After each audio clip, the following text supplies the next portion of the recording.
ఈరోజు రాష్ట్ర మాజీ ముఖ్యమంత్రి వర్యులు వైఎస్ఆర్ కాంగ్రెస్ పార్టీ అధినేత వైఎస్ జగన్మోహన్ రెడ్డి గారి ఆదేశాల మేరకు ఏదైతే కూటమి ప్రభుత్వం అధికారంలోకి వచ్చిన నాటి నుంచి కలియుగ ప్రత్యక్ష దైవం అయినటువంటి తిరుమలేశుని చుట్టూ ఎన్ని రాజకీయాలు చేస్తా ఉన్నారు అనే దాని గురించి గతంలో కూడా చెప్పడం జరిగింది.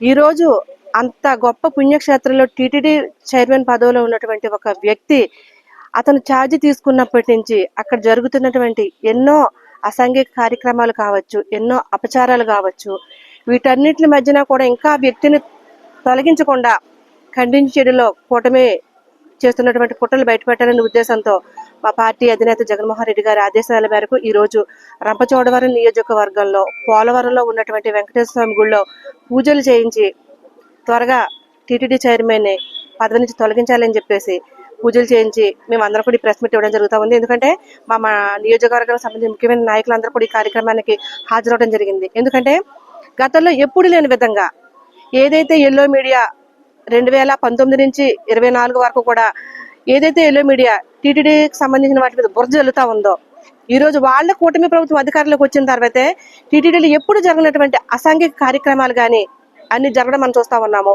కనీసం దర్శనానికి వచ్చినటువంటి భక్తులకి కనీస వసతులు కల్పించకుండా, వారి భద్రతకు అవసరమైనటువంటి ఏర్పాట్లు చేయకుండా ఏ రకంగా అయితే 16 మంది చావుకు కారణమయ్యారో గతంలో ఎప్పుడు లేని విధంగా టీటీడీలోని ఒక హోటల్ రూమ్స్ లో నుంచి ఒక బాబు పైనుంచి కింద పడిపోయి చనిపోవడం కానివ్వండి, అన్యమతానికి సంబంధించిన వాళ్ళు గుడిలోకి వెళ్ళడాలు కానివ్వండి, లేకపోతే గుడిలో ఇష్టానుసారంగా రీల్స్ చేసుకోవడం కానివ్వండి, లేదంటే మాంసాహారాలన్నీ కూడా గుడి మీదకి తీసుకువెళ్ళడం కానివ్వండి, ఇంత సెక్యూరిటీని దాటుకొని ఇటువంటి ఎన్నో అసాంఘిక కార్యక్రమాలు జరుగుతూ ఉన్నాయి.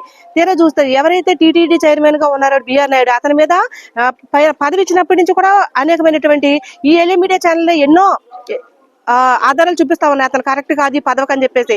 దాన్ని నిజం చేస్తే ఈ రోజు అతను మాట్లాడుతున్నటువంటి మాటలు కానివ్వండి, అతను ప్రవర్తిస్తున్నటువంటి విధానం కానివ్వండి, ఈ రోజు రాష్ట్ర ప్రజలందరూ కూడా చూసి తిరుమల ప్రతిష్టని ఎంత దిగజారుస్తున్నారని చెప్పేసి మండిపడ్డప్పుడు కూడా అతను పదవి నుంచి తొలగించకుండా ఇంకా కొనసాగించడంలో ఈ చంద్రబాబు నాయుడు గారి ఉద్దేశం ఏంటనేది కూడా ప్రజలు గ్రహించాల్సిన అవసరం ఏదైతే ఉంది. ఎందుకంటే ఒక హిందూ, ఒక క్రిస్టియన్ ఎప్పుడు కూడా ఆయన మతగంధమైనటువంటి బైబిల్ని ఏ రోజు తప్పుగా మాట్లాడు.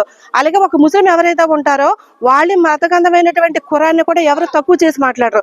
మరి సనాతన ధర్మం హిందువుని అని చెప్పుకునేటటువంటి బిఆర్ నాయుడు ఈ మన భగవద్గీత గురించి ఎంత చులకనగా ఎంత తక్కువగా మాట్లాడారో కూడా హిందువులు గ్రహించాలి. వీళ్ళు సనాతన ధర్మం పేరు ముసుగేసుకొని టీటీడీలో చేస్తున్నటువంటి అరాచకాలు. అదే లడ్డూకు సంబంధించిన విషయంలో మనం చూసుకుంటే, గత ఏడాది లడ్డూకు సంబంధించిన విషయంలో చూసుకుంటే ఎక్కువ ఉత్సాహం చూపించేసి ఈరోజు సిట్టు సిబిఐ రిపోర్ట్ ఇచ్చినా కానీ వీళ్ళు కాదు నిజంగా అది ఎనిమల్ ఫ్యాట్ కలిసిందని చెప్పేసి అడ్డంగా వాదిస్తున్న వీళ్ళు ఈ రోజు కంటికి ఎదురుకుంటా బిఆర్ నాయుడు గురించి ఇన్ని సాక్ష్యాలు కనిపిస్తున్నా కూడా అతని మీద ఎందుకు చర్యలు తీసుకోవట్లేదు చంద్రబాబు నాయుడు గారు అనేది ఒకసారి ప్రజలు కూడా ఆలోచించాలి.